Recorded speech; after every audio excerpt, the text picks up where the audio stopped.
找到了旅行社，邀您共赏笑年出发吧。耶，软 QQ 的，能 Q。哇！我觉得中间这块肉就很像他们家的那个床垫。所有的物件都会用古早甜的起来，才好食。今天要带我去哪里？我今天要带你来鹿港跟福兴小镇旅游新玩法。哇哦，福星哎，它有什么样的特点要跟大家介绍一下？它是全台湾最大酪农的地方，他们用鹿很厉害。你好适合去挖矿哦。很多黄金，今年你肯定要招财进宝了，蛮舒服的。你要不要？我算了，我算了。那你平常对泰式料理熟悉吗？我过去开过5到10家的连锁店，真的假的？假的。吓死我了！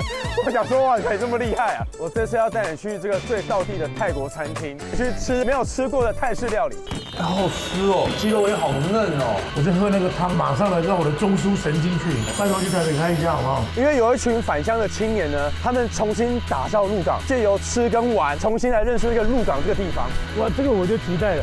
3个1，哎，是不是？哎，超级嫩的，好好吃哦。我每次都以为我吃太饱了，没想到下一餐来的时候，我就觉得我好像可以吃一点。你喜欢吃鳗鱼饭吗？超喜欢，我也是超喜欢的。要带我去吃鳗鱼饭吗？哎，没有，我先带你去认识鳗鱼。你知道鹿港是台湾最早发迹鳗鱼的地方，该不会今天很刚好，他们要捞鳗苗？就这么刚好，我们现在就要去了。哦，对了，那你先出发嘿。走啦，我们去认识鳗鱼啦。小的嘞，出发吧！哎呦，脚边都是大只的。哇塞！先不要，师傅。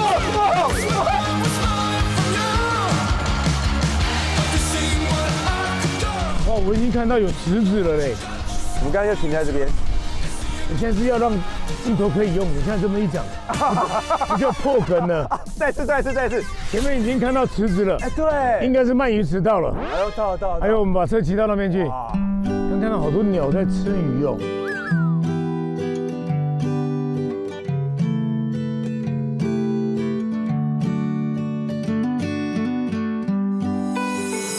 哦，这很大，好像有很大1、2、3、4、5哦。那边也有哎。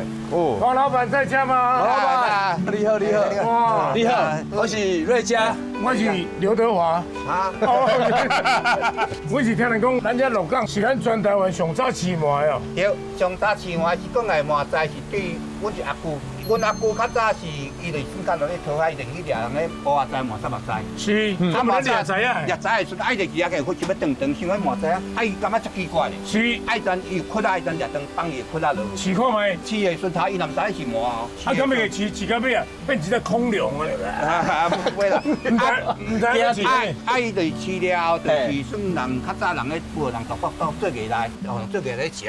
啊，拄好人乜餐厅计叫人咧出，啊，在日本人来咱食。关讲的时阵，讲咱台湾啊，港有一款物件，是。啊，仔在日本才有来咧，甲人加减买。据我所知，阮老爸是在咧讲，甲阮阿舅咧讲的时阵。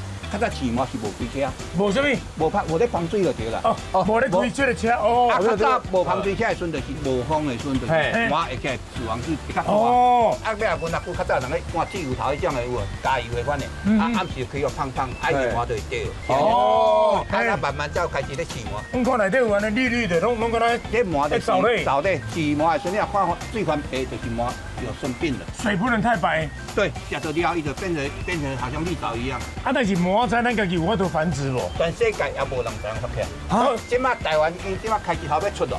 花仔出了就是要出糜仔，海底迄个糜发现，对，伊家己放卵。全世界糜上早是咱台湾上早，咱台湾的糜仔吼，标准就是咱台湾1公斤就对啦吼，咱头5000出大尾安尼。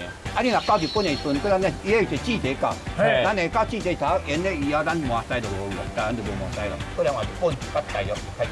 所以我这糜拢往上有啦，淡水甲咸水的所在才有糜仔。哦，你若完全咸水也无糜仔，伊袂出。我曾经在七股西湖啊，那一天是寒流，我跟着的摄影师呢，冷得要死。如滑正经滑叫糜仔，啊，它透明的哦，伊的算糜仔佮用唱的哦，你人唱袂？他袂晓。啊 ，OK，个放落，个放落。无法度，无法度。因为1尾、2尾、3尾、4尾、5尾的，安尼一直算啊。啊，那个透明的怎么看啊？即马阵啊，讲我要甲伊卖糜仔，伊都国境抽的，哇！阮若阵甲放20万买落去，阮来卖知的时，阮是人咧讲就天哪日啦，啊去甲因买的时阵就是你若阵内底100刀，就以迄刀为准。是那个日历纸，包一包，啊一包看磅1公斤、2公斤，看的时阵伊就徛悬顶，啊用人工搁建过，伊算好运，啊装车就越量。你来鹿港哦，爱注意听鹿港腔吼，咱一般是无共款。安尼咱今日开始哦，要加钱啊，加钱哦，啊这足贵的袂？这一包即马目前14块。哎呦，食真好。一天食几包？正常人8、9包，食10包的啊。加10包哦。食偌久？爱饲1年以上上，一年到计钱。哎哦，光是饲料费呢就300-400万了。你正人知啊贵的孙对吧？哈，一要知偌多你知袂？知啊对的，咱台湾知啊上济啊，8、10要知后人放160几块的。所以我感觉你的级数还未够，怎么一直按来你清楚你？哦，这口袋要很深的。那底下无够深哦。哎，你的地磅子也卖来。啊若讲100哇，过了10万买哦。一颗阮上济放40万，一只百几块，就变200，咱也算200啦，百几块歹算啦。哦哟，安尼就偌济啊？好几千万，好几千万啊！你会感觉你徛袂牢，你的车先等于无？卡嫩啊！来，无了，这包啊，那有。别倒，别倒。来，爱先加水，倒水真应该。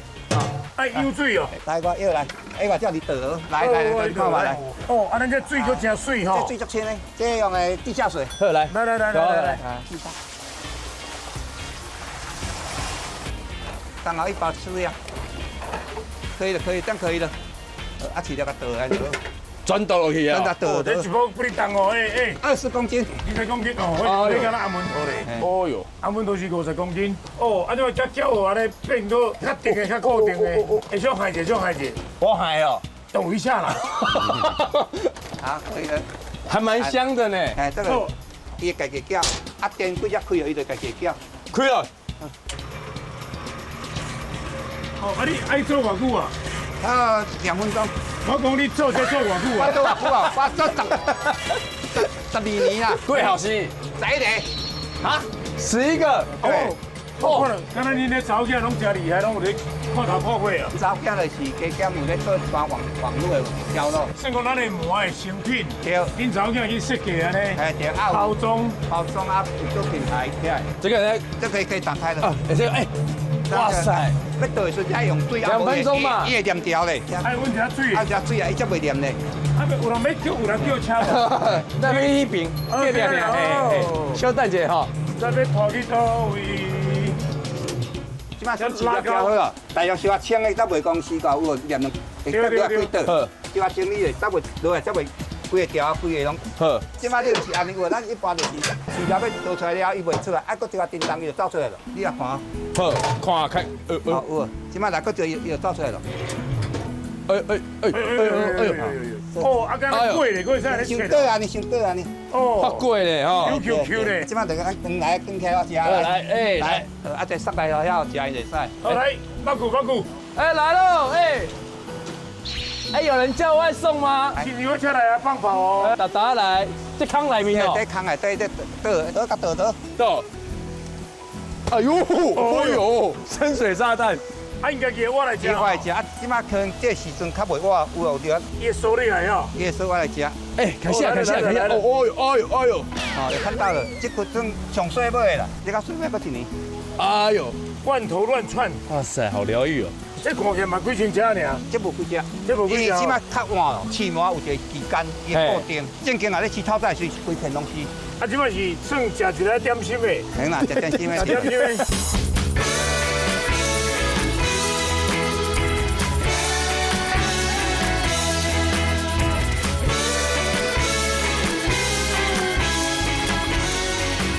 哦，你看你是在跳了。你在这是关系，会练鱼，会炒鱼，动身。哎呦，在跳。这麻呢，你若是爱有一罐鱼就配合，伊才是会你若全麻，你也排斥，伊会，咱是会去食一罐的杂质。伊的生态维持平衡，生态共存就对啦。饲乌牛来讲就好啊，嘿，饲1年袂了，阮乌牛饲1年就会了。我当饲到10斤。算讲这个水果仔的迄个营养较好。营养较好。好来倒油。这袂烂袂要紧，这拢无路途。来喽！咱等你得，伊等你油价到一边来咧切来。即摆无看到麻，等下夹哇，你就看到麻了。我觉得我脚边已经有动物了。那打你就看到麻了。哎呦哦，我还不小心踩到它了。开始收网了，一网打尽。哎呦，哇，我的脚边也在乱窜了，叮铃哐啷，叮铃哐啷。好壮观哦！我快下修啊！哦，那条有多大条啊？碰到当下哦，当下很痛哦。哎呦，哎呦，太夸张了啦！这个有4、5洞。哦，哎呦，哎呦，哎呦，现在脚边都是大只的，开基隆啊！那要侧身。小心跟他正面冲突。Action！ 哎呦，大哥1老有多重啊？这边比较多。哎呀！哎呦，哎呦，哎呀，哎呀，哎呀！哇，咕溜咕溜哎！哎呦，那个黄老板现在已经，他是多大了？现在？今麦差不多是6尾左右。哦，1公斤5尾。哇，下来日本哦，啊，这个日本这个问题哦，他们喜欢这个 size 就对了。对，日本人爱喜欢这 size。我来捞捞看好了啊！来，很牢啊，很牢啊，来。捞哎！哇塞！大丰收！哦！哎呦，我那个就大了。哎，多少钱嘞？来，王子给我，我要捞一下，我拉少一点。来了！哇塞！哎呦，哎呀，咕溜咕溜！来抓一下，看怎么学着抓。啊哪里啊？啊？你不是条头就是条尾，不是头就是尾，这样子。抓不起来哦。尾的话，你就是要用力，用力要抓住，它就会往后钻，嗯，你就抓得住。往后钻这样。哦，哎，抓抓看，抓看。要2手，啊2手一定会。你要用力抓，这样子。要叼住。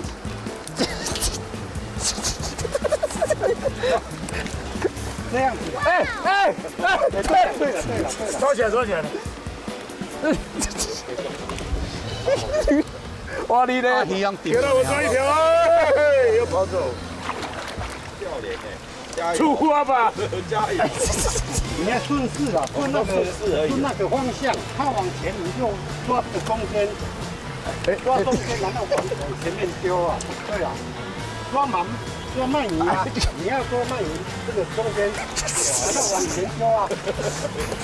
哎，不要跑！天来哥哥，不要跑！天来哥哥，哎，我抓一条了。1、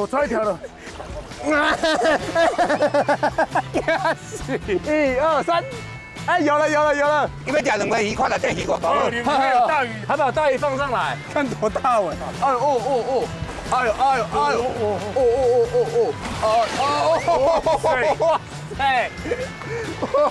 哇塞！好，摇了，来，况且，啊，好大！哇塞！神秘啊！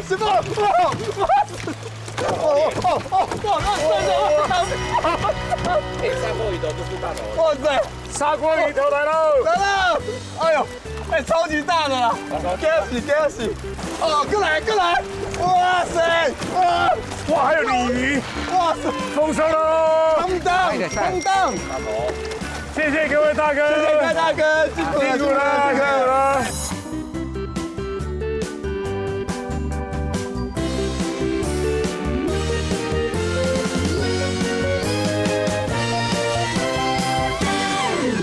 哇，好香哦！鱼泉是第3代，对，第3代，看你的肩膀就知道你是扛得起来的。可爱。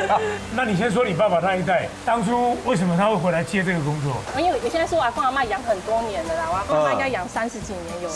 后来是因为阿嬷先走了，连电视都不看了，然后之后他还会自己骑着摩托车去阿嬷的墓那边做一个上午，然后他什么事他都不做，也都一直有人来问说，哎，我们可不可以租这个鱼池给我们养？然后我阿公就是不愿意，然后我爸就觉得说，不行，这样也是要有老人家要有事做，才不会乱想。对，就是让他有事做，那让他好好度过他的晚年。那也刚好来教爸爸怎么养鳗鱼，不然这个没有人接啦。为了尽一个孝道。对。后来他有这样子多熬了一段时间，熬到鳗鱼可以收的时候。真的。对。啊，就是至少该教的都教了啦。把阿公阿嬷他们当初养的鳗鱼这个技术可以传承下去。刚刚我们吃那个酱料的，是干煎，好香哦。对，那是干煎，它是是没有酱汁，因为一般我们外面看到就是比较这种蒲烧的，这个的话是我们做都没有调味的，可以用三杯红烧或胡椒盐。我是觉得胡椒盐是最特别，对，可以吃到本身的鲜味，对，原味这样子。而且我没有吃到刺，我们刺都有做处理的，很纯粹的那个鳗鱼肉香。那个我大概要吃2片才会有感觉。好，这个最试试看传统的蒲烧，我也是这方面的爱好者。哦，你酱汁调得好好哦。我们酱汁不要那么的咸，对，我们就有调它的比例，应该是符合现在大众比较健康，不会太过。对。这个回去加热就可以了。对。那你不要送我太多包，我们家人口比较少。哎，你刚才说不要太多包，这是有看到暗示？该不会刚好很巧，你有准备一些让我带回去？当然有哦，怎么可能没有？怎么会那么巧？你这个调得很好哎，对啊，比例很精准。我觉得你也应该把这件事情做到极致。极致啊！日本很多鳗鱼都是台湾过去，是台湾的养殖技术真的很好，所以我们应该要把推广让台湾人知道。对，而且你去日本吃，你知道那一个要多少钱吗？好吃到一个，哎呀，非常嫩。对啊。哦，我们那个导演组都已经吞口水了，我才没有要理他们。这个是我开发的汤，药上我比较会害怕，那我觉得我就用麻油还有猴头菇下去炖煮。对，应该是说它就是海陆啦。新产品。对。麻油跟鳗鱼可以这么搭的。对啊。这个也不错哎。对。这个冬天喝最补。对，冬天。哇，好厉害哦！玉子烧，鳗鱼玉子烧，这个用蒲烧下去包的，大家回去做变化，不能只吃单一蒲烧的，对，比较有那种咸甜的，一像玉子烧就会有点咸甜卷点的，而且应该是很好可以做的吧，很方便可以做的，这个太适合家庭了。对。而且这个口感层次很多哎，玉子烧它是软软的，但是你可以吃到那个鱼，尤其那个皮 Q， 然后嫩的，哎呀。这个是用鳗鱼下去炸的盐酥鳗，很像吃那个咸酥鸡。对，有点像吃咸酥鸡的感觉。对。因为鱼有鱼的鱼香，它的皮因为是很 Q 弹的，所以炸过之后它整个扭起来有没有？所以那个鱼肉会往外翻。对，你就吃得出来那个鱼肉的细腻，它很嫩。不好意思，我刚刚已经忘记那个蒲烧鳗的感觉是什么，能不能再2片？好，没问题。怎么这么容易忘记？哎呀，真的年纪小真的是有差。我可以确认一下，它到底是蒲烧吗？还是炙烧？蒲烧。哇！这个传统的味道，你给我加一些美，真的是加倍鲜。这下饭的好东西。干嘛跑去日本啊？来这边吃就可以了。真的，谢谢于璇。好，谢谢。今天把我们所有对于鳗鱼的3观都改变了。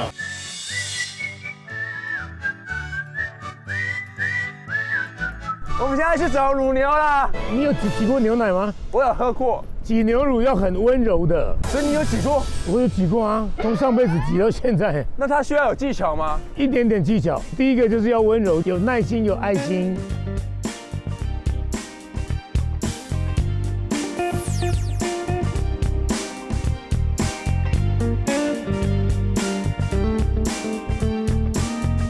哇，这个环境就厉害了。对，而且他们可能看不起我们，都把屁股对着我们。对我们，哎呦，好害羞哦。哎，请问是老板吗？我是这个牧场的兽医。这么大的这个乳牛区，为什么要兽医啊？大部分的人可能都会觉得，好像兽医都是治疗狗猫为主。哦，对啊。那我们这种叫做大型动物兽医，就是吃草的，牛啊、马啊、鹿啊、羊啊这一类，就属于大。都归你管。那他们现在有来，这个是刮粪机，因为牛听不懂人话，叫它特别去哪里大便，它不会，所以我们就是慢慢的刮粪机先全部推到最旁边之后，再把它刮过去。哎呦，开始，哎呀，对，它就在旁边，对。那牛会自己撒，大家自己小心一点，它会慢慢的移动过去。那请问一下，大型的兽医在台湾人数算多吗？台湾大概有5、6千位兽医啊，大型动物兽医大概1%吧，40位左右。这么少啊？40位左右。那你算是稀有动物喽？对，比牛还稀有一点。所以你现在在帮他们做检查喽？对，做一些例行性检查啦。是，这只牛今天就食欲没有非常好，所以我就稍微检查一下它采食的状况。同时我会要用听诊器听一下它肠胃的蠕动，这样。请问一下，牛到底有几个胃啊？小学课本通常都教4个啦，但是其实4个也不是个标准答案。因为牛的前3个胃是食道的变形，形态学上面是食道不是胃，所以它应该算是有3个食道加1个胃。终于搞懂了，谢谢老师。它里面就养很多细菌啊，它那个菌会把纤维分解掉。好，那我们现在这个我要稍微帮它做个听诊了。这是在唱歌吗？这个现在要放饲料了，所以它肚子饿，它就会在唱歌。哇哦！那因为牛它的第一个囊腔就是我们所谓的瘤胃，它就是一个非常非常大的一个空间，里面就是有很多的草跟水跟空气，它会有一个正常蠕动的声音。如果它牛采食不好，我们就会去检查说它是不是里面水太多了，或是它没有在蠕动。牛的第4个胃是真正的胃，在分娩完之后跑错位置之后，我们就会听到听的声音，就敲打这个金属的声音。那这时候那里面有金属吗？没有，是因为它里面的空气被很用力的压缩挤压之后，它就会很高频的声音。哦，那如果遇到这只牛如果没有开刀，它是会死掉的，所以我们就会直接现场帮牛理毛，然后消毒，然后现场开刀帮牛做复位，整复完之后再把它缝起来。要麻醉吗？局部麻醉，因为牛如果全身麻醉，它瘤胃如果没有蠕动的话，它就会肿得像气球一样，它就会过度发酵，所以它就会窒息而死。所以其实牛是不能全身麻醉的。哦，现在才了解，那边有瀑布来了，瀑布来了。哎呦，我第一次在牧场工作的时候，那时候要帮牛挤奶，那天气很冷，寒流来，然后觉得哇很冷，然后突然后面一股很温暖的感觉，我在那边享受，然后结果呢，后来原来是牛要尿尿，然后尿完之后因为全身很温暖嘛，然后那时候那个挤奶阿姨就说，笑人呢，天然的香水哦。听起谁辛苦哇，所以念这一科医生也不容易。你已经当多久了？12年左右。所以你就是管这一区吗？其实我是一个出诊的兽医，就是因为台湾乳牛兽医太少了，台湾有500个养牛场，只有30几位兽医嘛，所以基本上就一个兽医可能要服务很多地方。我每个月就会固定过来帮牛做全身健康检查。OK， 了解。其实除了那个听诊以外，有一个是比较特别的检查，这只牛有没有怀孕？那我们会去帮它做超音波检查。真的假的？对，那我来帮它检查一下。原本要从哪个部位啊？牛的子宫是很神圣、很干净的，手不能随便进去，所以我们会手伸进它的直肠里面，透过直肠壁往下摸，就摸到它的子宫。所以我接下来就是要做直肠触诊，对，所以我手要伸到肛门里面，这个就是肛门。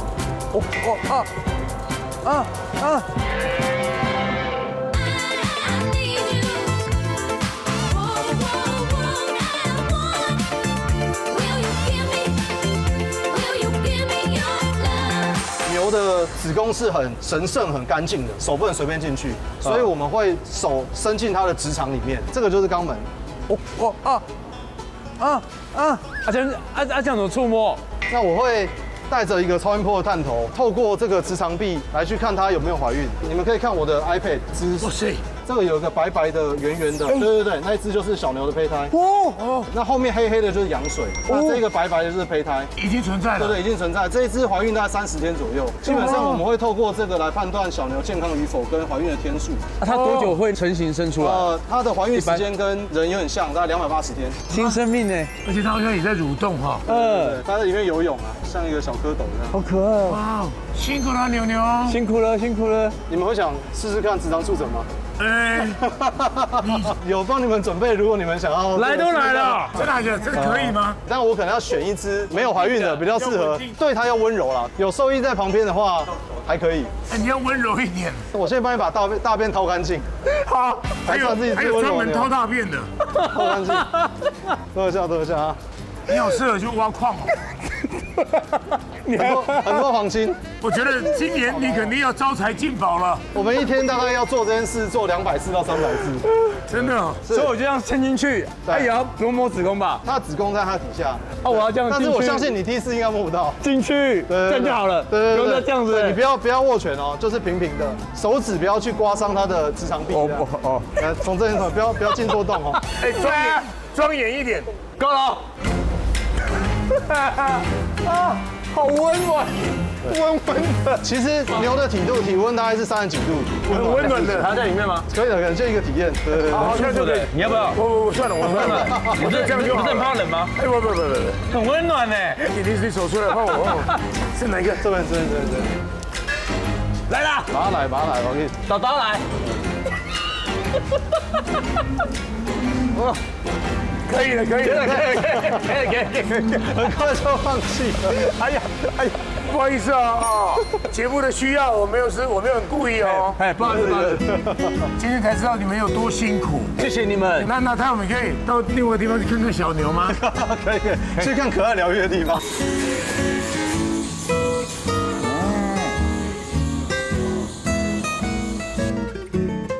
都是小牛哎。小牛好可爱哦。他们说要来找一个很高大的二哥。二哥，他应该是喝牛奶长大的吧？你是二哥吗？你是二哥吗？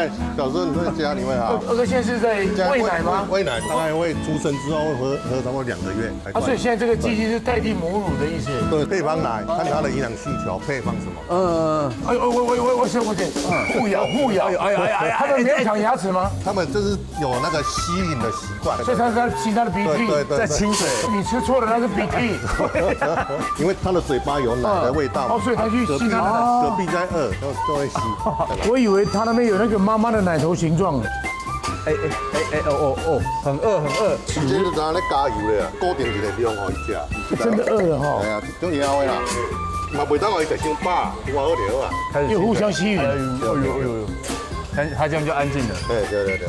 我们也试一下。好，来。惊到。然后呢，再按一下吗？免，伊就家己一定的量，定量，固定的量，定量。哎呀，后面3只给你。嘿，Lam K 啊，哎呀，不会饿哦，害羞。有也较生惊啦，按一下。对。哦，哎，就这样啦。还有一区。哦，他来洗头了，他好快就喝完了。对啊。这生了几天啦，所以伊不要食。哦，这样会啊。对。下巴啊。哎对。伊较细只拄咧喝猪奶瓶。来，我还要扶他下巴。扶了。对。我力量很大。哎呦，等于生2-3天。哎呀，我要开起来。哦，拄咧，肯定无会冲出来哦。对，啊，甲用管，伊本身弄有无？妈妈的奶有无？哎，来撞击哈，那有反应，刺激。蜜奶素，对。他应该吃饱了。无要紧啦，我家跟你讲，他还在走。伊在耍啊。哦，照。哦，他的那个扭转的能量很大。对啊，这也算是一种运动哎。小一次，它的扭力就很大了。乖，快喝完，加油！啊，乖，快喝完了，喝完了，厉害。为什么福兴区这个地方会是全台湾最大的酪农区？咱福兴哈靠海啊，所以土地面积比较广，一般都种田嘛，变成是说养牛比较好扩充，刚好乳牛希望就是凉快的地方。他从民国几年开始政府推广这样子，在你们这边？这是民国62年推广这个专业区，推广100户，现在差不多还有40户，40户大概我们这边的场平均大概有300-400头，所以这里就有1万多头的牛。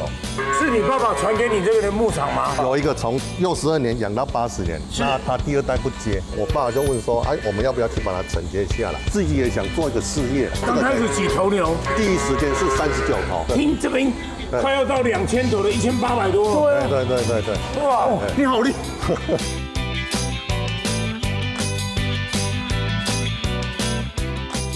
它自动在滴奶呢，对，它进来就会分泌那个蜜奶素。进来我们要先给它药浴消毒，对，这个要先消毒。消毒完之后，我们就拿那个纸巾，切的，哎，先切的。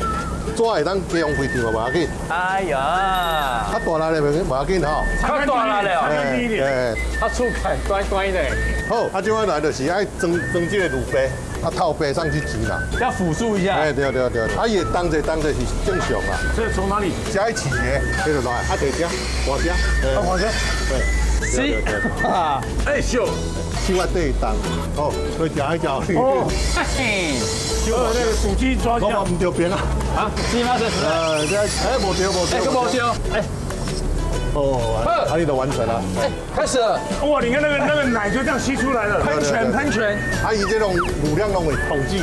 今天这一头牛吸了多少？听说还有全自动的，是有这回事吗？那个牛全它自己上来了，就自动走到那个地方去。这么快啊？那个自动机是怎么样去吸入它的奶？这边就是有身份证，有颈圈嘛。对。身份221的在这样子更加。电脑辨识了。电脑辨识，221的自动哦，一镜头哦，自动来进去乳头。啊，因为这边是比较特殊，比较不适合那个自动。对，有的这西嘛，这西是厝内嘛，袂当去平接啊。啊，有的是路途排队较无整齐的，所以有一部分是传统炸卤的。做听说会排队。一排队，一就你买哈，集完来放出去，换下一头，24小时。台湾有很多这样的设备吗？我们第一时间装的时候，大概那一年有10台，我们就4台。花了不少钱呢，老板。对，一台要800万。哇！刚刚我们看那个投饲料那个机器人啊，那个就2000多。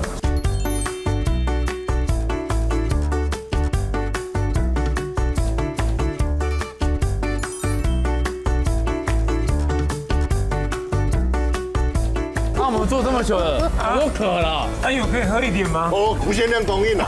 汤海，你说的哦。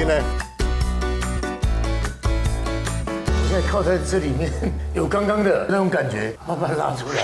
哎，这真的是一个保暖的一只乳牛哎，好幸福哦！阿哥，这是你想出来的吗？这个枕头叫直肠束枕，就是让你体验一下兽医的工作这样。我要跟你报告一下，因为呢，我喝牛奶会拉肚子，我有那个乳糖不适症。可能你不一定是乳糖不适症，真的吗？因为在台湾很多人喝牛奶拉肚子，以为是乳糖不适症，结果它其实是乳蛋白过敏。对，不过你如果有这样的镜头呢，没问题，因为丰乐牧场它现在有一个 A2 的乳牛群，它的基因跟母奶的这个基因型是一致的，所以它比较不会造成乳蛋白过敏。它是特挑的牛，还是呢制成上面有不一样？很久以前牛的品种其实跟人的母奶是一样，都是 A2 基因型。A2 的对，但是不知道在哪一个育种过程当中，它有个突变，所以就出现了同时有 A1 的基因变成一个主流基因，所以有些人会觉得说，可能会有点过敏反应。那我们是在人工受精的时候选择 A2 的基因型来帮牛做配种，所以它生下来的时候，它泌出来的奶就是 A2 的蛋白，所以这个是一瓶工厂做不出来的牛奶，它必须要做好几年的育种，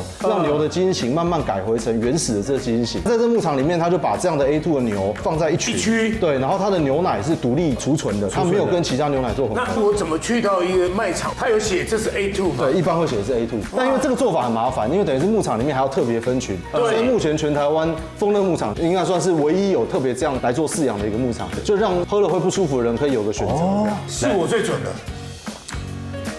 它有一种原始甜，它没有添加任何东西，对不对？没有添加任何东西。我们今天特别用这样的玻璃杯，这个是一个国际标准的一个 ISO 杯。我们在品鉴好的饮料的时候，都会特别用这样的一个标准杯。然后因为这边的牛只健康，牛奶品质都更好，对，所以我们可以有一种品鉴的状态来去欣赏这样的一杯牛奶。平常对牛奶没有什么欣赏它的语汇，我们就是跟很多这个风味的一些品鉴专家建立了一个牛奶的风味轮跟口感轮。口感轮就是我们以舌头的触觉为主，风味轮就是牛奶的嗅觉为主。嗅觉，对，来，请问你是哪个单位？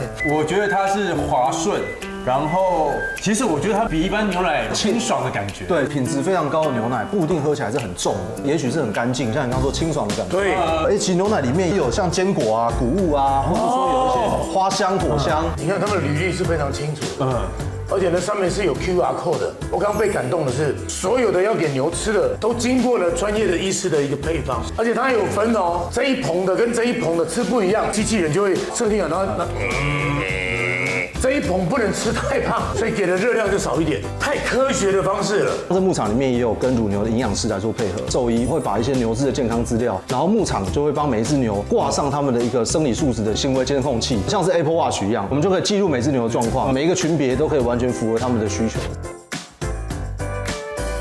这个牧场的英文名字叫 Home Love， 它就是希望一个有爱的牧场。以前大家不知道到底什么叫做爱，什么叫对牧场好。但这几年其实有个叫动物福利的指标，它是一个标章，它同时有个稽核，自己去买泡面，差不多变人心话，对不对？饿了就可以随时去吃，而且还不用付钱。这个就是这个牧场的精神，是以牛的需求自己去决定它要怎么生活。它胀奶了，它自己走进去，机器人让它缓解乳房的压力。它肚子饿了，放料机器人就会过来帮它放料，让牛可以吃饱。刮粪机，或是说有牛的这个水床，让牛它可以睡在舒服的床上面，甚至还有乳牛按摩刷背机。人的不求人几几咋楼扣啦，牛的不求人一只要15万。哎呦呀！但为什么要装这个只让牛觉得爽？要问一下二哥，为什么觉得说两句？你站在牛的立场去想说他需要什么。我小时候，我爸都从来没有站在我的立场，他竟然可以站在牛的立场，非常的好。其实牛奶奶在挤的时候，乳房会有细胞掉到牛奶里面，掉的越多，表示这些牛的乳房在发炎。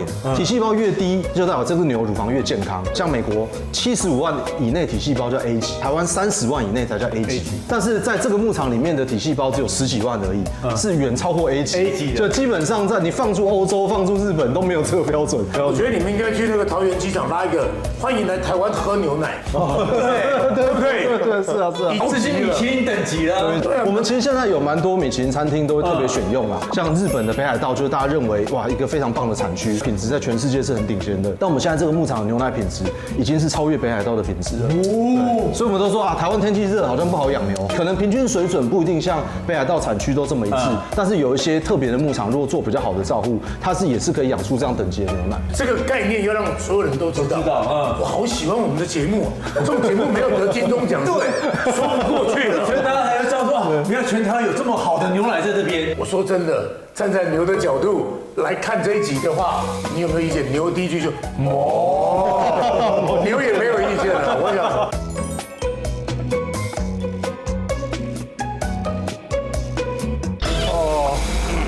今天真的走了一整天呢，步伐走到最后都有点沉，有点沉。那就这样，嘿，你今天走了一整天，怎么看起来行动力还这么的灵活啊？因为我最近都有固定在补充这个日本葡萄糖胺，让我走得再久、走得再远都没有问题。真的哦，你都有在吃这个哦？当然啊，我之前出外景的时候，我都会碰到很多在地的长辈，然后他们常常看我这样上山下海出外景，就会推荐我吃这个日本葡萄糖胺，连长辈们平常自己都有在吃。然后我上网一查才发现，原来这是日本连续17年热销第1名的葡萄糖胺，台湾跟日本加起来卖超过2000万瓶。像那个淑芳姐、桂妹姐、美秀姐，还有一些保健专家也都很推荐。所以我自己吃了之后呢，会觉得行动力变灵活了，然后步伐也很有力，走路的耐力也变得更持久。难怪你行动力这么好。我最近啊也想增加一点我的那个行动力，这个给长辈吃也蛮适合的。那我带你做几个简单的测试，测试你的行动力稳定度，不会太难啊，会不会？像我会推荐给长辈，平常有空的时候就可以多做这个动作。我们先单脚站立，像这样。如果可以超过30秒，代表你的耐力很好。不是，我10秒就已经不能发抖。不能！喂，我都几岁了，你就要做这个动作？你不是才18岁吗？误会！我再教你一个动作，好不好？在家就可以。你的耐力太不好了。我现在教你一个动作，叫做站姿旋转摆腿，跟着啊，先双手叉腰，然后右脚膝盖弯曲，上举，然后像画个大圆样，先向外旋转，对，然后再向内旋转，然后重复10次，然后再换腿。对，你不要害我！喂，干嘛啦？这个真的很难，我觉得我要好好练习一下。所以我就说，平时的保养很重要啊。那我问一下，那个日本葡萄胺有哪些成分？你说到重点了。这瓶日本葡萄糖胺不只有单一配方，它是灵活加强健的复方成分，有搭配软骨素、维生素 D， 你只要1瓶就能把你行动力所需要营养都补齐了。那我要赶快去买。这要怎么买啊？像我平常工作这么忙，对不对？我就可以在官网或者是直接电话订购，免运费。重点是呢，也可以固定每个月定期配送。像我呢，就直接帮我爸妈直接申请定期配送，你这样保养就不会中断。这么好，那我等也要赶快打电话订。其实你可以直接上网搜寻日本葡萄糖胺就可以了。那搜寻还要等一段时间嘛？那你这一瓶可以我今天只带1瓶。不好意思，你先订购，只买10瓶。好，很小气，买，给我啦，买。你先做好你的训练。来 ，Go！ 你还盯着我录影，走。其实我现在蛮期待你等一下要去的那个泰国餐厅呢。它有什么特色？它是在地的，然后是一般人吃不到的泰国在地美食。它就把它煮成越南式的，我们就没吃过了。泰式它主要的不就是酸辣调味吗？吃的就很开胃啊。我只要有一点咖喱，我就觉得很开心啊。据说老板蛮厉害的，他原本一开始是不会任何的料理，学成精之后变成自己的品牌。找到自己的味道了。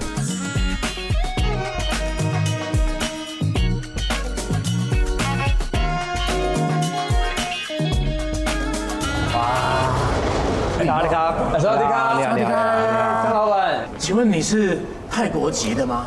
不是，我是台湾籍，我是纯鹿港人。是什么样的缘分让你用了这一家这么泰式风味的一个餐厅？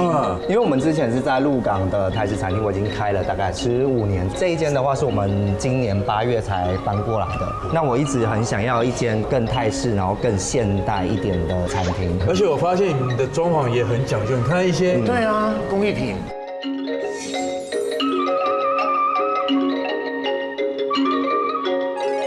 那墙上呢？那对夫妻是谁？很有名吗？那是前一任的泰国国王胡美蓬先生。对，每一届的泰国国王都要有一个华人的姓，他们都姓郑。为什么？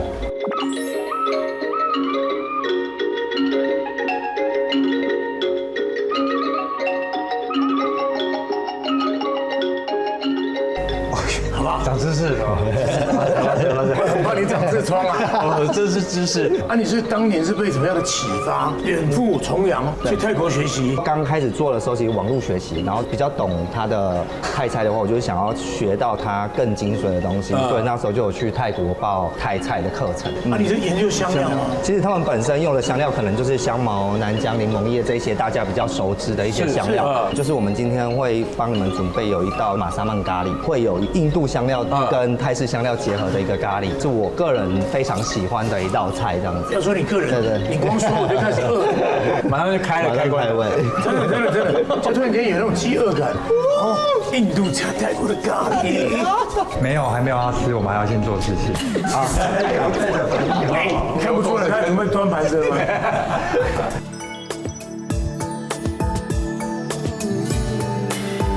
这准备替菜有玲珑要朗塞的话，对，脏的嘛。我今天要教的是泰国的一个炒糯米。那这边的话也是泰国进口的一个铜锅，铜锅它的受热比较平均。给你们2位示范一点点糯米，它上色其实要一点点时间，受热就变色。对，它只要稍微干炒之后，我们就可以下香料下去炒。泰国基本上我很少有加香料下去炒的。是你回来研发的？对，我回来我就觉得说，好像可以加一点点香料下去。它这个炒的用意是让它的香气可以更出来吗？对，直接香料下去就会有很重的味道。哇，等下米要再拿去煮的。米的话，我们等下是用倒的。那你现在已经会讲泰文了吗？一点点而已。一点点怎么讲？你奶。我上次演过一个兄弟。你奶，你拢奶，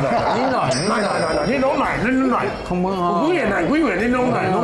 以前我们有一个导演，因为他是不吃蛋，炒饭他不加蛋，然后他就学那一句靠怕改卖菜牌还是什么，就专门学那句就好了。卖菜改，改是蛋啊，卖菜就是不要放，卖菜改放，对，靠怕就是炒饭。然后他们讲电话经常讲说，对怎么讲？菜，对就是菜烤。他们接电话的口音也是蛮特别的。他们就会说 “hello”， hello， 那我们就交代金宝贝的，我姓名有什么知识不？出现这个颜色之后，它之后上色就会变得更快。OK， 好 ，OK， 那我们来先捶一下，关火。我们只要先倒一点点，倒一点点，对，试看看。这都要倒到碎，可能要1个小时。我一般倒到碎只要15分钟。倒到碎，困起啊，几秒钟，真的是几秒钟的事情。倒的方式就是沿着锅边，研磨，对，研磨，然后再倒，研磨再倒，那个香气不断的传出来，揉成粉状啊，就它还是会带一点点颗粒，因为泰国他们在吃东西喜欢有一点点脆感，增加它整个料理的口感。你可以先拿起来闻一下它的香气。闻不太出来。哇，好浓烈哦！越闻越饿哦。老板，请你星星好不好？赶快让我们吃东西。你不要对我们那么残忍好不好？没问题。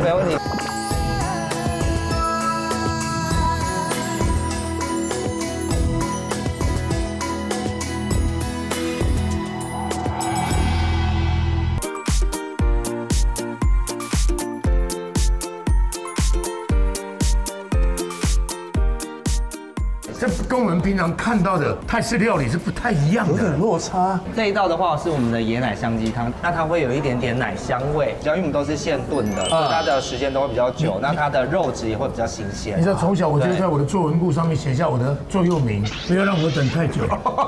我会受不了。它有一个绿色的茄子，谢谢谢谢。属于比较东南亚的一个茄子。哦，我这里刚好没有绿色茄子，它比较耐辣。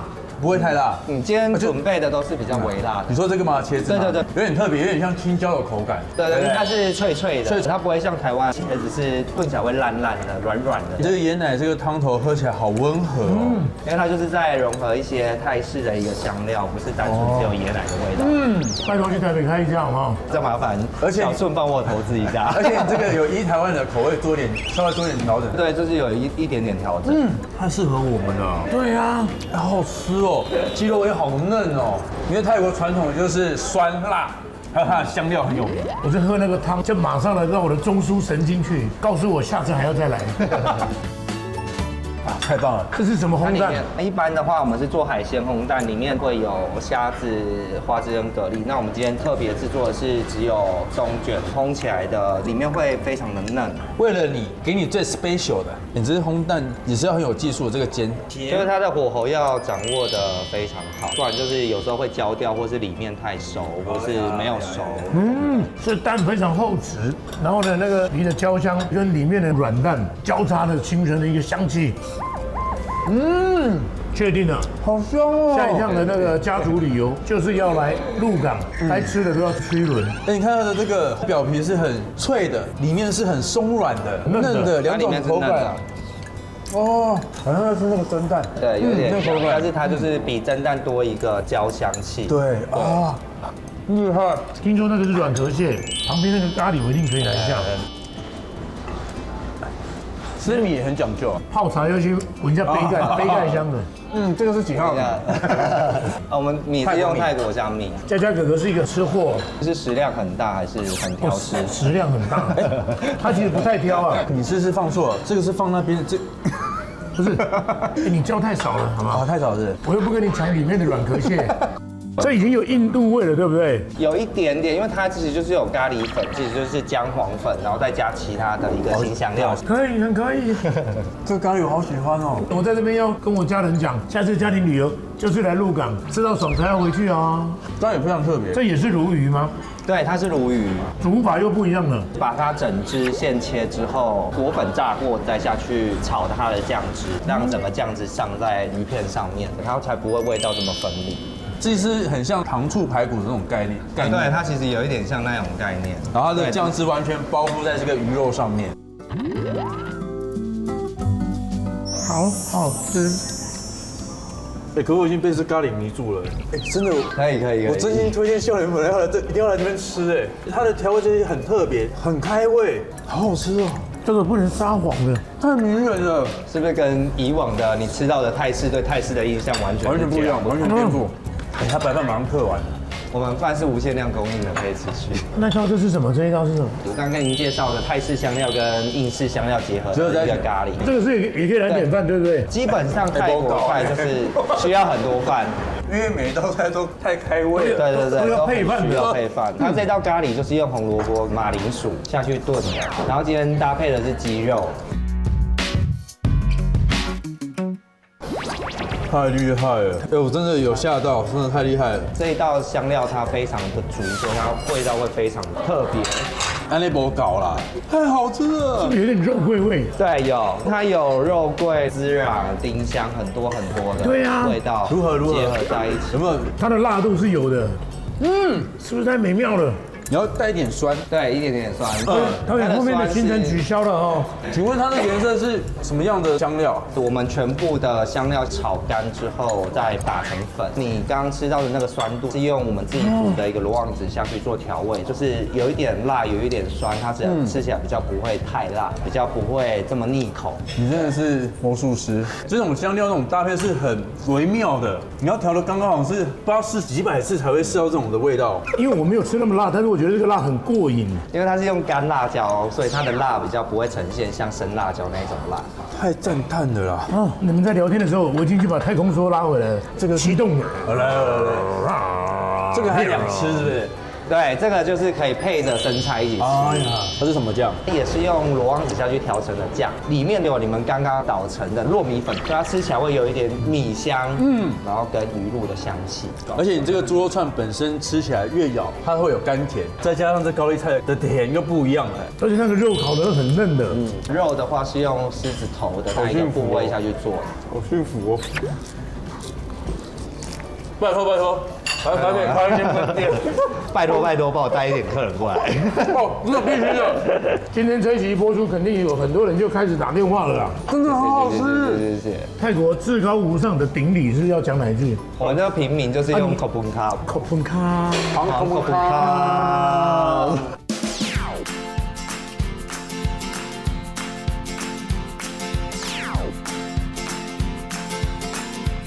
嗨，嘉信哥，欢迎。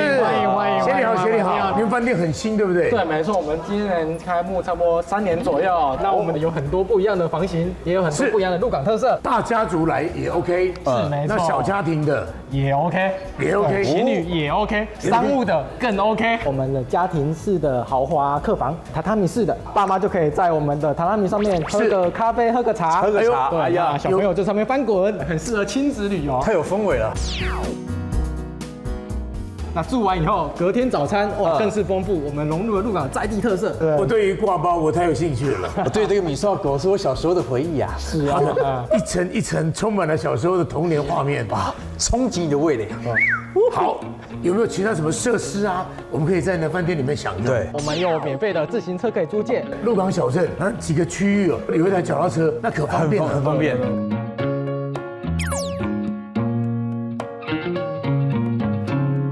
是，那我们馆内设施呢，还有一些我们的桌游，还有一些像是我们比较复古的弹珠台等等之类的。因为我们两个经常是在拼的啦，他死我活这样子。今天有什么小游戏可以玩吗？青蛙叠叠乐好了。这是我们的茶室，哎，这里开放时间是7点到晚上10点。我们有免费的饮料，还有我们的一些古早味的小点心，都可以免费做享用的。我跟你讲，先试一下剑玉。我哥哥看到他们日本在比赛，就是这一边，然后换这一边，然后最后要插在这边再一次，蛮有难度的。来哦，来，哎，我已经上来一个了啊，然后要翻边。啊呵，这是有难度的。要是在搞破坏的。哎呦，我已经2颗了哈，中间太难了，我现在连一面都还没。它是是现太堂。赢了。来，这个要这样子，这个斗要在上面，要对着上面。来哦，差点。因为第二个那个碗比较小。好了，第一关你输了。是。我们来看青蛙叠叠乐，依序把青蛙放在上面，那崩盘就输了。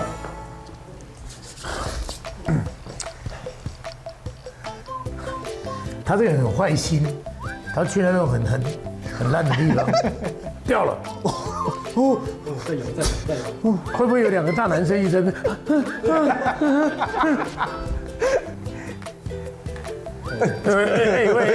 他在走险招的。对。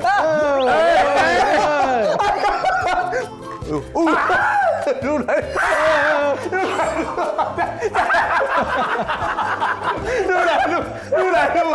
哦，林老师嘞。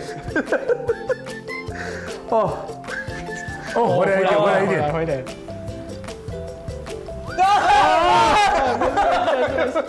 哎，好大声哦！我耳膜差点挂掉了。这个不倒，随便你。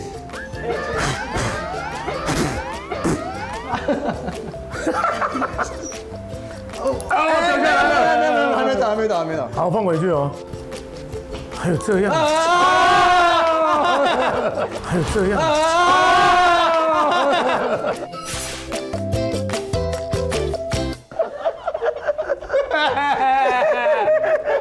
这个太紧张了，太刺激了。赢了就可以享用我们的古早味的饼干，还有我们的饮料。我本来可以吃那个1、2、3、4、5、6、7、8，可以吃8桶吧。我现在换这个胶纸条回去可以。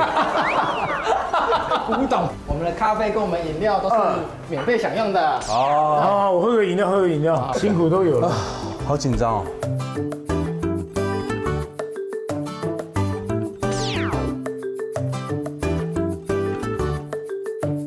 这个是大图输出吗？不是，这是我们请鹿港当地画师手绘画出来的，是把鹿港的一些在地的特色都画出来。我们每一层楼都有不同的画。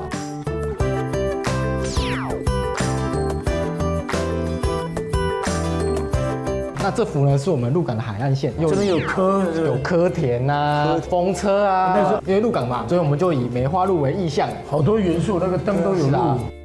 我们就去房间了。好，没问题。那今天就好，两位就好好休息。See you tomorrow. OK。不好意思打扰啦。等下，不好意思打扰了。哎，虎狼哦。这个整个结构很明亮，是宽敞，用的建材也很舒服的。可以在这边呢，坐一下，好舒服哦。很皮。2年多前我来这边住过，我最喜欢他们家的床，太舒服了，也不会太软，适中。不要躺在我肚子上。我也是枕头，怎么那么舒服？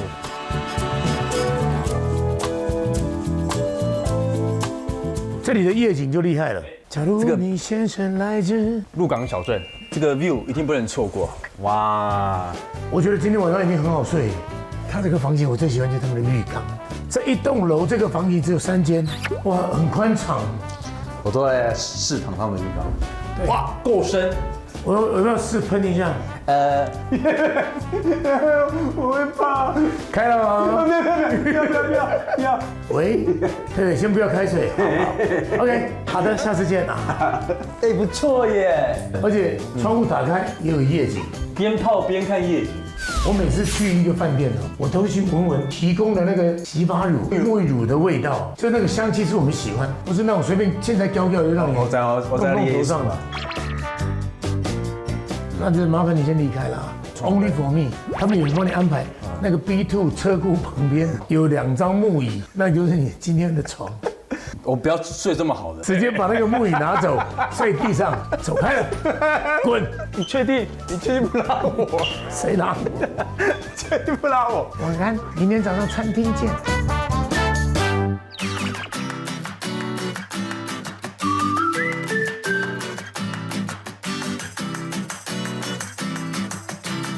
哇，协理早。现在呢是去年的来客数是全台之冠的，再加上你们家的床真的好睡到第1名，真的。对，我们精心挑选的，那再搭配我们的早餐，看到你们家的早餐丰富度，什么都有，而且符合我们在地文化，越在地就越国际了。这个是要加在米雷里面吗？是没错，我们就有3种配料，咸的话就是加我们的油葱酥，吃甜的话就是加我们的杏仁果、芝麻酱就可以了。我通常就是有喝过甜的，这个就是这里的在地味啊。对，没错。最近人家讲说黑芝麻是一个很重要的生命元素，你这样讲马上全家，这一碗下去超满的，今天活力满满。这3种口感加下去，其实是会堆叠成不一样的层次出来。其实喝起来咸甜的，是不会不搭。油葱酥在台湾算是万菜之王啊，它任何百搭有没有？甜的可以搭，灵魂。我们的面线糊是用鹿港在地的红面线、鸡汤做汤底，喝起来是蛮鲜甜的。那再搭配我们早味的五香醋，还有我们特制的辣，加起来就是会有不一样的口感。这米饭吃起来很清甜呢，这我喜欢。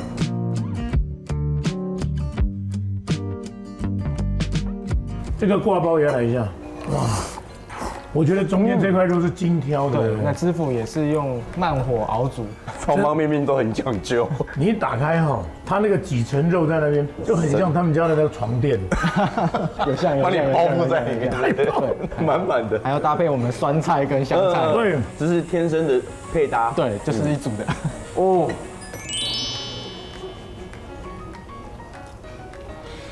你那个肉很有层次，扎实，然后肥肉松软，太好吃了。客人在外面玩了一整天，那回来住了一晚，好睡，让我们当地的一个小吃进驻我们饭店。然后现在再来一个蛋仔面，对，这是用意面吗？是。哇塞！因为我小时候也是住彰化，早餐就是吃这些。就是吃这样的味道，古早味就是这样的调味，一点一滴。阿公阿妈带我去市场，然后吃这些有的没的，那些回忆都会回来。吃到米蝶的时候，就觉得迅速的在你的中枢神经，然后涌出，就你整个人沐浴在里面。它其实是一个流质呢。是。而且这样很幸福哎，就是幸福。就像刚刚我看到干米梯，对，我就口水就觉得勾出了你对心里面那个思念。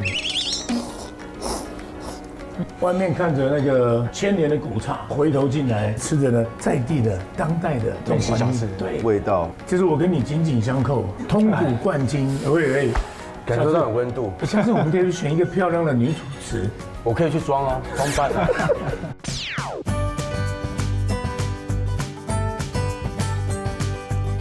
走在这条老街上，就真的是发思古之幽情啊！过去鹿港是一个什么样风华绝代的地方？你看建筑每一栋都有它的一个气味。这间看起来很有气质。我们就是要找这个创办人。这个创办人吗？他非常敬业，一直站在这边。厉害。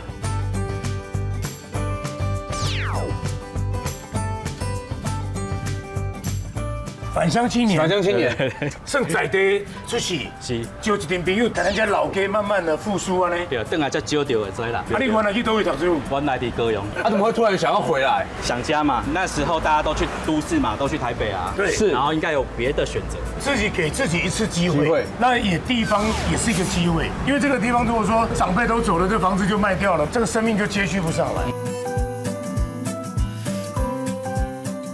哇！一回头看里面这个场面才是不一样，光是那个灯笼就超大了。这高点是彰化的春秋美术啊，阮之前有叫伊过啊，对。阮有在做细趴，你有去无？无。啊，那你的文化水平还未到位。系啊。你先等去。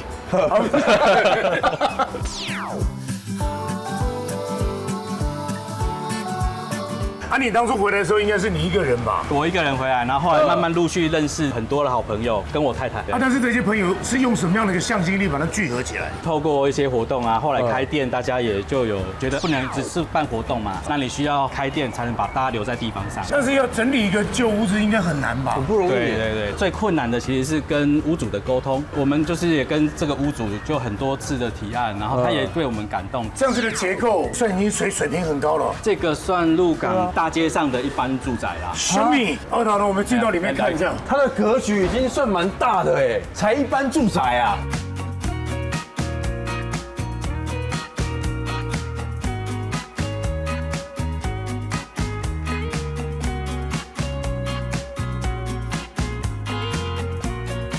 这个没有进来看就不知道说，以前这只是普通而已。我知道过去某些制度里面呢，你门不能太大，不能比县太爷的大，不能比最中央的。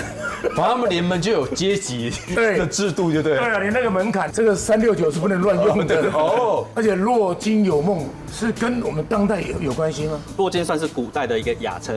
鹿港人文林多嘛，鹿港的鹿跟鹿丁的鹿是同音嘛。是一个鹿港的鹿。啊，丁就是港口啊，鹿丁就是鹿港。啊，就是跟咱一定那个鹿港囡仔同款。阮的团队叫鹿港囡仔。鹿港囡仔。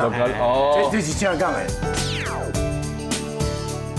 而且这个建筑它大概是哪个年代的？大概是清代啦，因为鹿港的长屋是这样哦，它很深很长，它基本上就是后面都是清代的，但立面是日本时代。哇，这个哇，也贴到这里来了，对，可以看电影上的。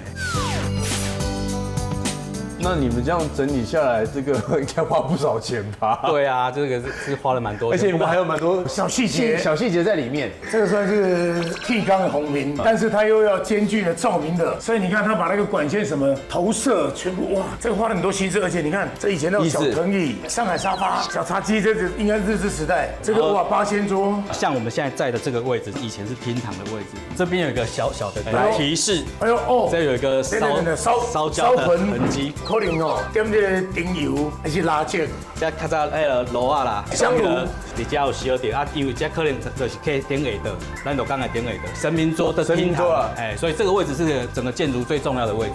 这以前那些山很多都是福州来的。温顿到那边好丢山，我跟你讲。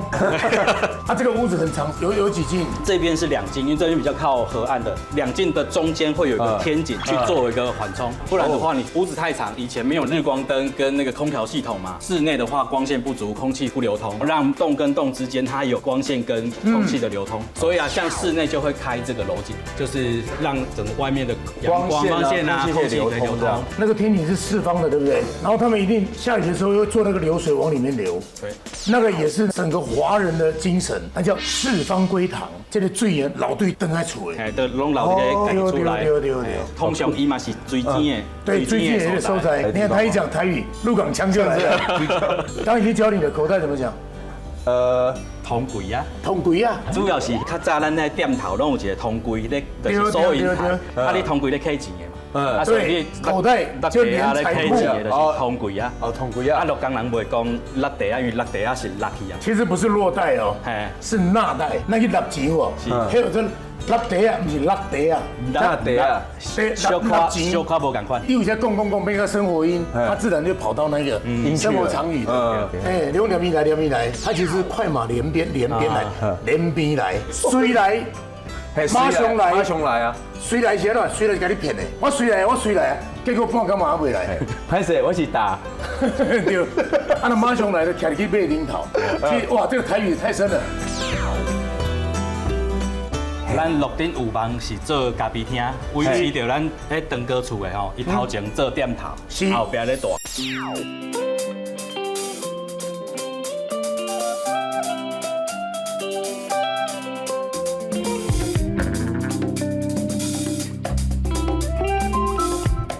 工作了，开始了吗？哎，工作了。番薯叫起工来，哎，今摆讲想你会当诶，什么跳级无这代志。哎，金爷兄，是又来了一位这么帅气的，对，这位是咱的老头家啦，咖啡厅的头家。你好。我们爱喝咖啡，但不会做咖啡啊，所以呢，我们就找了专业的来跟我们合作鹿港这间店。他自己的店在彰化啦，那我们找他来鹿港开店。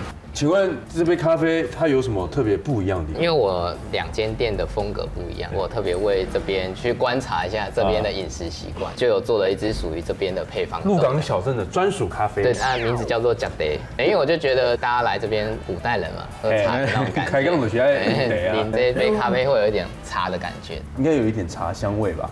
淡淡的茶香味，对，一点点，它是有飘香，喝下去的飘上来。不过这个都是本身咖啡豆的味道，对，没有茶，对，就希望呈现有一点茶的调性这样。因为这是浅烘焙的嘛，对，我很喜欢它的酸因为一般的浅烘焙酸性会很明显，但它这是酸是很温和的酸，比较柔和，所以喝起来是很舒服的。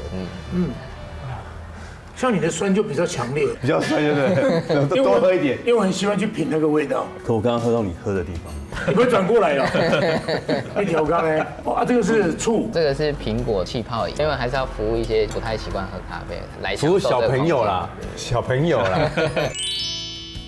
这个甜点啊，高明，这个是很在地的。我们其实会去找鹿港的一些甜点店，特别是老店，比方说像我们看到最老的应该是这个郑新珍的冬瓜糕。你知道以前的凤梨酥啊，里面大概90%是冬瓜，应该在10-20年前开始有一个本土的凤梨意识，才开始掺凤梨的。我们有在拿那个是老外在用的，台湾人的结果摸料爬山啊。所有的物件都要用古早地硬起来，才好吃，叫做古早地啊。刚刚我闻到你的酸，破坏了我的 pure。它外皮好好吃哦，好松软哦。它的内馅其实是很适合配咖啡的。这上面是不是蛤啊？对，这种的软的是有点像烘焙，它是比较松软，这种是比较扎实的。来到了这个历史的时光隧道里，随时都在考古啊。它其实是一个比较朴素的点心，但是非常的美味。再来是咱的三合真的血肠绿豆糕，它的特色在于是它是冷藏的，冰冰哦，因为这个如果不冰它会溶解，所以这开它不要搭。这个入口即化的，给它画一下。弹进去的，吸力要够强，好纯的那个绿豆。另外2个算是鹿港这几年的生力军啊，新口味的蛋黄酥，然后另外一个是米山豆的小判饼。判就是日本的钱币啊，江户时代钱币，爱用这些小判的造型去做这个饼，这样子。这2个都是现在大家来鹿港一定会去排队的名店。那我们看到那边有马其丹的排队美食，对，这是我们店里的算是特色，就是我们的布丁，想说让两位体验试一下，试一下。对对，就盖起来以后，然后我们待会顺势大力的往下摇一下，或是左右摇。您先。对，来哦，左右。左右。对对对，好，来，有听到啵一声，3个1，来，哎，是不是？哎，6个6。哦，这好有意思，好有意思，不错。会不会有人摇一摇？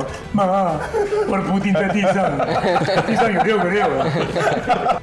啊，这是你自己做的吗？啊，对，这是我们店里的人气商品。哦，对，这个就是算自己喜欢吃啊，有点酒味。对，而且口感好扎实哦。对，味道会比较浓一点，焦糖煮的比较深一点。我确定了，我下一趟的家庭旅游就来这里了。好佳。请问你这边几年了？店的话是明年2月要3年了。那应该是有磨合期嘛？对，因为我们这边不是鹿港老街那边，那我们想办法怎么把人带过来，然后另外是也要培养在地的客人，只靠观光客是不够的。其实很多鹿港人喜欢带朋友来这里，这些都刚来勾扎处，然后可以在勾扎处来对喝咖啡、吃甜点，感受那个氛围。很不一样。这里呢真的是文化底蕴太浓厚了。我们还有一个伙伴呐，我们现在用的这个杯垫有没有？对，它是用回收的布料去做的。啊，他在哪里？他在我们楼上。糟了，他已经偷听我们讲话很久了。他想说你们会不会留布丁给他？应该是不可能，一半是你的。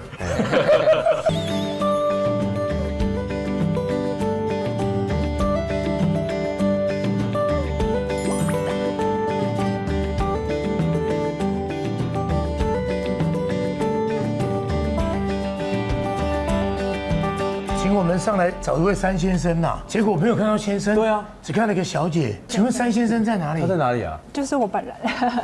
3先生他的意思是沙神圣，小顺跟瑞佳可以猜一下，为什么是山？沙，请上来沙。沙神圣，讲得好聪明啊！他这衣服的先生能教人家的都叫神圣，助产士嘛就叫神圣。神圣在哪里？我们沙神圣的意思就是跟衣服学习的意思啊，我们要回收各种不一样的布料，然后做成再生产品这样。这世界没有废物，对，只有你。我就是这个废物，不是，只有你还可以再用久一点。我们想要介绍一下，我们猜一下，这个都是什么样布料去做成的日常用品，应该可以猜得出来。其实中部蛮多这种厂商。提示一下，是脚上的鞋子啊？哎，对，运动鞋啊，很聪明。它是工厂倒闭了，然后就会有那些剩料。那像这个的话是收纳包，然后它其实是我们广告帆布、展览的帆布再去回收，所以每一个都不一样图案。还有它自己的指纹。然后像这个的话是我们比较经典的产品，它是卡夹。然后这个其实像你看它这么薄，其实它有贴了4层的布料在上面，蛮制作的，简单利落大方。像这一款的话，其实它是异材质的拼接，是防水的帆布，然后这个是旗子，就每次活动结束，那堆旗子就被丢到垃圾堆里面。对，就是这一面旗子，就是这面旗子。哦，你们这次呢？对，竞赛的。鹿港每一年都有龙舟赛，我们自己设计了旗子，对，然后再回收回来，再去制成包包。而且它很耐用，而且要防水。那我们今天呢，要做的是这个小的短夹，它可以放零钱，然后也可以放名片，然后也可以放钞票。要用这一块的帆布，这个帆布其实它是透风的帆布，会减少风阻。风过去之后，它比较不会飘动。等一下要制作就是这个小东西，那它打开呢，其实它就是用4条线组合而成的。我们现在要做的就是这个东西。OK，我们在现在呢，就是在版型上面让它有一个比较好折的折痕，稍微用美工刀的刀背稍微刮一下。老师，请容我换个眼镜。好哦。我的望远镜帮我拿一下，因为小顺眼睛还在发育。喂，所以你们做的这些是可以换不同的，对，我们有束口袋，然后也有短夹，也有书衣，然后这也是我们在特别去回收回来的，这是我们艺术节里面的帆布，让这个帆布的印花能够显现出来，所以我们设计了这一款的短夹。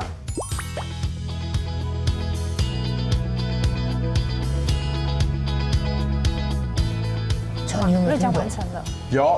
然后门上面是不是都有消失笔的记号？稍微把它戳破一下。然后在这个地方帮我点个叉叉，这个就是我们等一下要打扣子的地方。完成。那现在就是可以把我们纸都撕起来。其实家里如果有一些剩料啊，都是可以这样子做的。我们把它对折之后呢，小的折痕也把它折上来。把它折上来。对，完蛋了。我看到那个线在哪里？扣子有这些颜色可以选择，看你们想要喜欢的颜色是什么。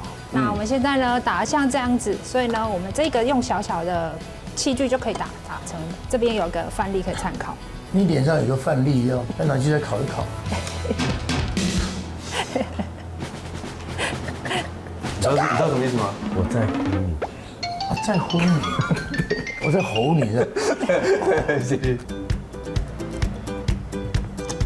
这有三个扣子是上面，然后我们对折，再往下把它折上来，把它对折来，把这个小小折痕折进去，然后这时候呢，扣子就可以稍微把它扣上。老师，我迷路了，我现在完全找不到路。扣子钉反了，你的扣子钉反了，现在是两个钩子要去钉一个。老师，那你天我弄我的，他们要急救很麻烦。有，形状快出来了。我确实迷路了。你招一兜里，我怎能知道？完全不知道。我们把它折过来，折过来，在后面，里面对，太好了，快好，就这样，对，把它夹起来就好了。就是要缝的。原来他还要缝哦！对我想说到处都是开口，他怎么可能会装得出钱？你没有用反呢？开玩笑，我有请了名师在指导我。好的，现在我们已经完成阶段性的工作了，因为它这边有一点的公母不分，现在是公在一起，公啊，妹呀，因为老师还要拿去缝线，还加工，就麻烦你啦。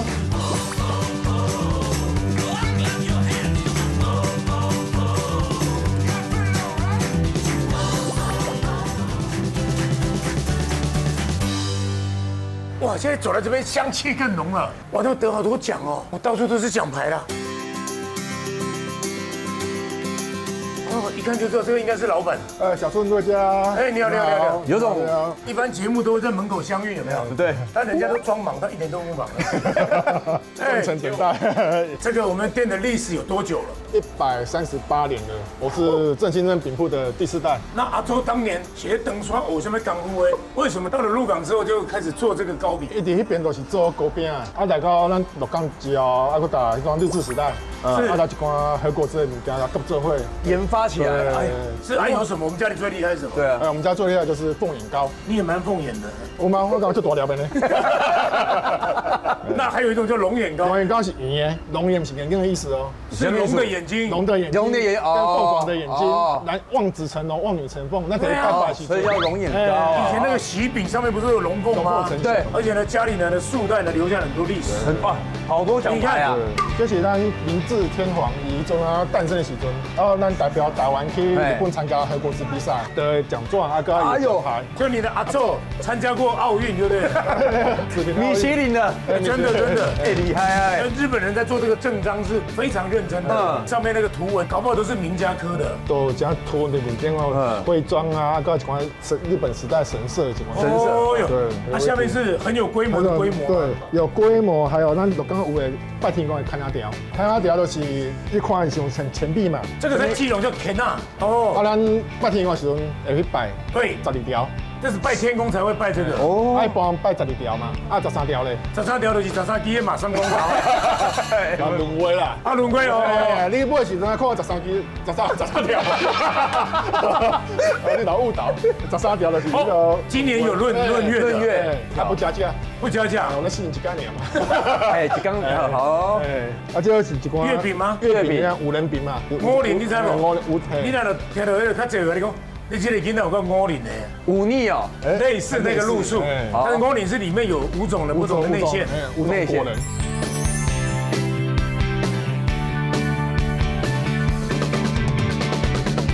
后边嘛有，啊，这是做咱咧用的油灯，为咱清光绪高金马用的，整组的哦，原件哦，啊，这有保险吗？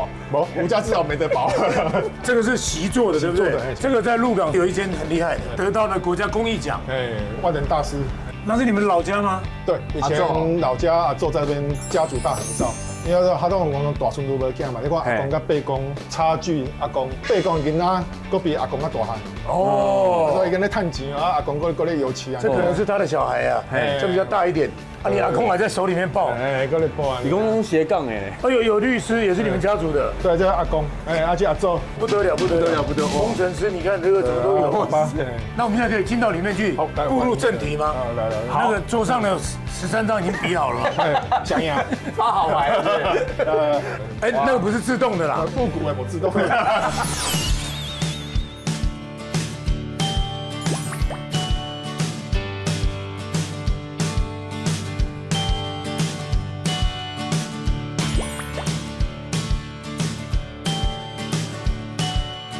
现在呢是凤眼糕教室，待会我们就来实做这一个。好，但是在那之前呢，没有这么容易，要先过几关。闯关啊！第一个呢，就把那老板扛到那个妈祖庙，再扛回来。我很轻。有伦理吗？哎，怎么了？有伦理吗？先看这个。这个不容易哦，哎，猜一下这个是什么？我也是阿飘，因为它像球员卡一样有分等级嘛，对，白金的、黄金的，阿飘应该也有吧？这个跟阿飘其实是在那个世代里面都很受欢迎的，但是你觉得它是用在哪里？这上面还有写字，可以猜出答案。这个不是我那个年代吧？应该不是吧？没有，你爸妈已经看过了。礼盒是礼盒，是礼盒类的，但礼盒它放在哪里？便当。logo， 它是铁的吧？它有比较锡箔的，对，印在礼盒上面的 logo。好了，直接讲答案，要不然猜到明天早上还在猜。对啊，这是月饼的飘啊。以前每一块月饼上面都有一个牌子，月饼下面的店的啦，不是店，放在上面，它就是它的介绍，会标示。你看有五仁，有卤肉的，有椒盐，哦，蛋黄豆沙，可以啊。以前的也做的太搞纲了吧，这么精致哦。以前就是这么搞纲。我也有同学他收集这个50-60年前的事了，现在根本收不到了吧？对，我们上次在整理房子的时候，在一个仓库里面一个角落找出来。对啊，好像现在比较少看到，很有意思，像一个根本就没有看过。这就是一个历史的部分。来了吗？你屁股就走开。那么有个传家之宝，是什么？这个就是我们家的秘籍，从阿祖手写留下来的，从阿祖、阿公、爸爸，还有什么新的开发的东西啊，或者一些心情书写，都在里面，是传家之宝吧？传家宝。那我们以前从来没有曝光过，第一次。各位电视机前面的朋友，你们有福了哦。哎，阿公团、阿妈团，刷过台湾，今天名单上 OK 完，还有所有的那个秘方都在里面。第一次曝光，都在拿起来跟小帅可以摸一下，几百年的，对，可以放一下，100多年，有效，何德何能啊？有写日文，龟牛哇几两，哎，猪油偌济，蛋鸭偌济，冬瓜糖制法，哇，哇塞，这真的是一个家传的秘籍啊！这阿公，阿公，我那时候是当律师哎。对。好，进入我们现在的主题。那今晚来做红安糕。那红安糕在清末民初的时候是好野人去食的糕啊，因为迄种糖甲米是足贵的物件。啊，你食饭食袂饱，看磨做粉来做点心。正经的哦，手个良相啊，一般人吃不到。啊，这凤眼糕甜甜啊，热豆的口味，我们去学做 DIY 教学。那么查查总咱讲磨就赞的，甜甜就赞的，去人家做哦就好生的，但是拢都刻里遐。我都不吃了，所以这个有新的口味，新的口味符合小朋友喜欢。这个是草莓，那也是时代进步，现在有干燥粉这种东西，所以我们才可以去研发出这种东西。那我们现在要做的话，有个模具。那我们要做的时候呢，一般我们先放着之后，一只手要把它抓住，不让它开掉，然后把粉倒出来，粉越多越好。做的时候一只手已经夹住，不让它开掉，要不然你在敲的时候它会越来越开。夹住了，就会越来不是凤眼形的，变椭圆形的。然后把粉铺上来，然后用你的手指头先把它往下压，把底打扎实。会开呢。对，所以要捏紧。那底我们弄完之后，粉再铺上来，用你的掌心肉往下压，往前推，这样粉才一直往下跑。对，用力。阿子，你的爸来呀！阿子，阿妈，阿公。初步完成之后，稍微再敲一下，压扎实。好，刮板把多余粉刮掉。刮掉。然后如果不确定有没有扎实的话，我们是稍微往下压一下，看有没有陷下去。有陷下去再补一下，没有的话就是可以等一下准备脱模。那我们差不多了。我们稍微敲一下4个角落，好，然后用手指头把它拉开。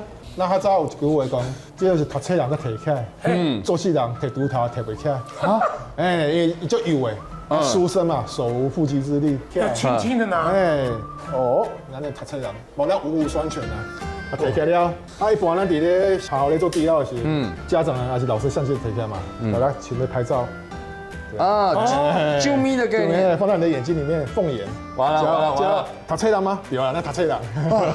啾咪，耶，有了哦，第一次就成功了。对，哎呀，然后再去甲矿吗？浓浓的草莓味。你吃一个我做的，那它可以放冷冻，不会变硬，吃起来冰冰凉凉，就像冰淇淋。就是我们改良之后，它不会越放越硬。哇，杏仁味好浓哈。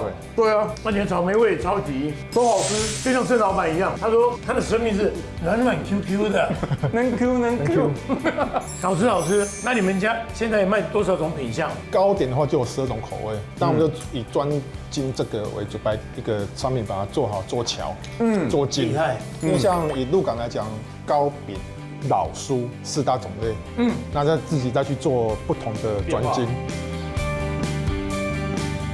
这就是我们这边的产品。你看，我们刚刚说的糕点有12种口味，然后像这边就是我们刚刚说过的我们的国宴糕点，绿豆糕。绿豆糕哎，两个都是吗？对，2个都是不同造型。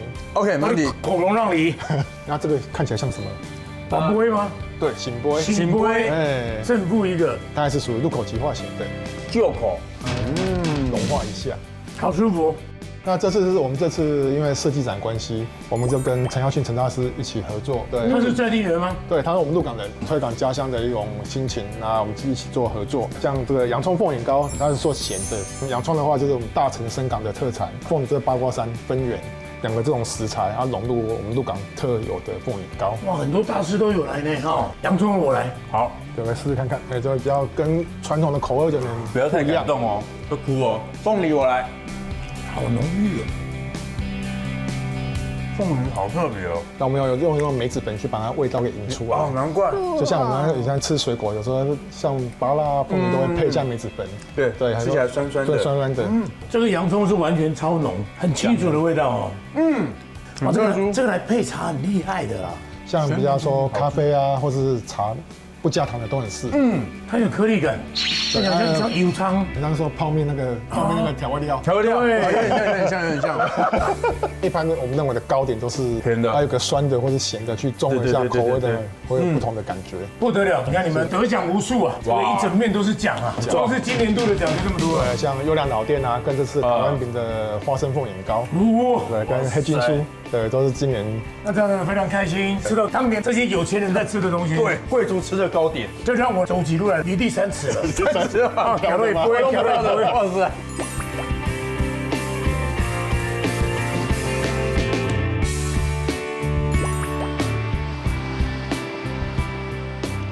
是这一间吗？是这间。听说他们对于土地的友善是下功夫的，你看。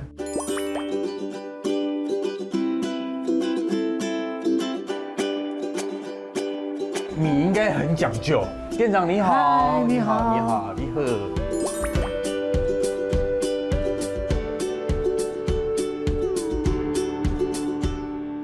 我是小顺，嗨，小顺好。我是瑞佳，嗨，瑞佳好。因为我们刚刚进来看你文化走廊上面有很多你们的记录，你们是前置作业做了很多友善土地，然后种了很多食材等等。我们的餐点啊，就是有用我们在地的有机米。好像听说你们的菜色很多都是你们自己研发的，全部都是我们自己。全部啊！以前就做吃的吗？没有，慢慢学，就是跟朋友请教啊，然后或者是有去上课这样做。你是做什么的？以前算设计业吧，建筑设计业。在地音啊，老钢音啊，用在地的食材，创造了很多可以吃的东西，新的料理。今天帮你们准备了汉堡排啊，然后还有鸡汤。汉堡排一般都是牛肉下去炸的，我们是猪肉。像这样的一个文化重镇，尤其是庙宇这么多，吃牛的人肯定少了一点。对啊，这真的蛮多人不吃牛肉。真的哦。对，因为很多客人都会问我们说，就是有没有牛肉这样。那你就在那猪旁边就说，你如果感觉它是牛肉，它就是牛肉。其实是猪肉。什么意思？没听懂啊？如果你的心里感觉它是牛肉，它就是牛肉了。哦。对，这就是有一种安慰的。对。好了好了。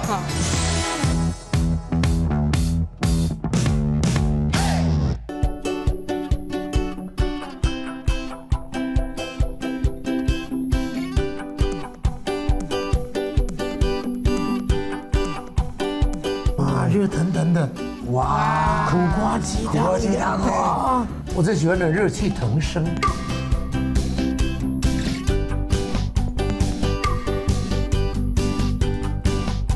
面就是那个汉堡肉汉堡排，我以为是狮子头嘞。那我们里面有加洋葱，挖一点来吃一下，很好吃，吃起来很清爽。西式的结合，然后成为台式的汉堡排，非常特别。我刚刚就怕它太柴，没有想到是这么的滋润。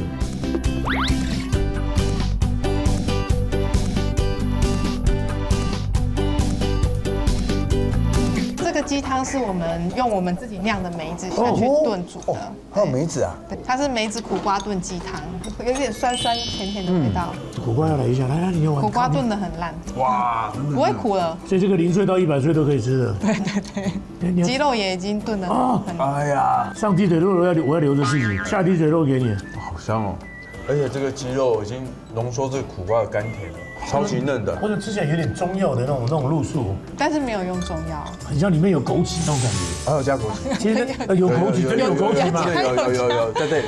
有加枸杞。我还以为我误会了什么，枸杞，对它增加了它的甜。入口即化，真的直接化开了。苦瓜好吃哦！我每次都以为我吃太饱，没想到下一餐来的时候，我就觉得我好像可以吃一点。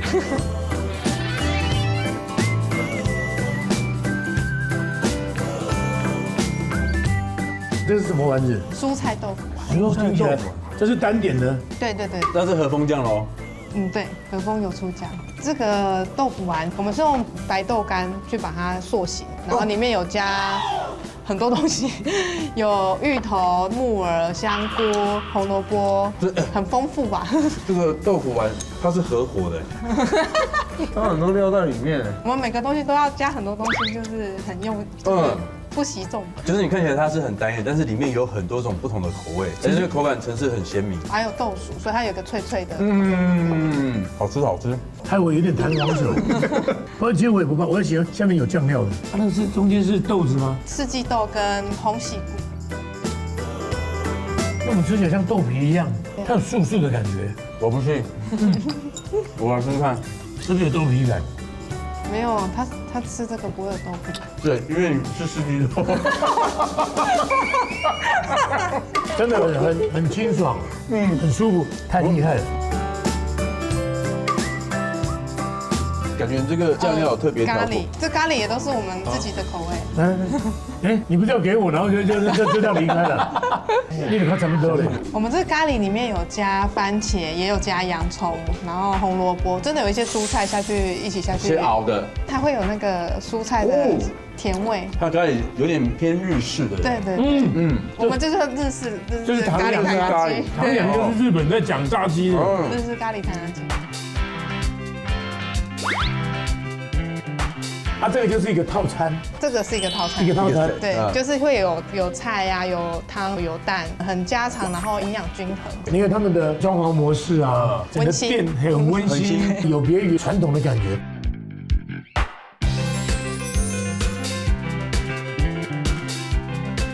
请问一下店长，为什么当初会取名这个合伙食堂？我已经知道了。因为每个合伙的股东都有他自己的意见，所以为了不得罪任何人，全部都掺在一起，是不是啊？不是，这个都是我们同事就是一直陆陆续续研发出来的。我最喜欢陆陆续续这一句，那个造句啊，有个小朋友啊，他说下课之后，爸爸陆陆续续们回来了。爸爸们陆陆续续回来了，什么意思？听不太懂的，多看我们节目你就会懂。爸爸们，但我觉得你们在跟小朋友都是用台语沟通，台语文化真的根性文化一定要好好的留着，就重要的啦。重要的，没错。这个无错，规张好，风吹袂倒，规张拢珍珠买到，一个敢压不到。因为现在很多都市的小孩子已经快听不懂台语了。是啊，咱在地这款气味吼，每当去哦，小可相信。不能有闪失啊！阿豪来啊！阿豪来，大家做一下朋友诶。阿豪，你平常有啉两杯啊无？有啊，我啉大件来醉醉啊！无。阿豪，你有乖无啦？阿豪，你敢有乖？妈妈吧。阿豪，你有乖无啦？我头拄听你伫边仔拢咧乒乒乓乓安尼吼，楼顶楼骹大家拢互你叫开。这一趟的鹿港也真的是非常精彩哈。对，我已经跟他每一个厂商老板们确定了。下一次我们家的 family travel 就是鹿港，3天2夜，然后呢吃遍巨细靡遗的，带他们去穿青蛙装，然后去鸟聚，然后去捞鳗，全部走一次，亲那个牛。我觉得这一趟的让我很有感觉的，真的希望很快就能。而且真的很感恩，谢谢这个台湾有这样一个鹿港小镇，它这个文化蕴底非常的深厚。是，希望呢你跟我们一起手刀，来开始切起来。小人呢，出发了。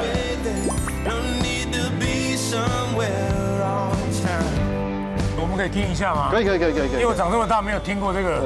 唱歌，喂，可以压在这个位置，压住它。有吗？它大概1分钟会有4到5下的蠕动的声音。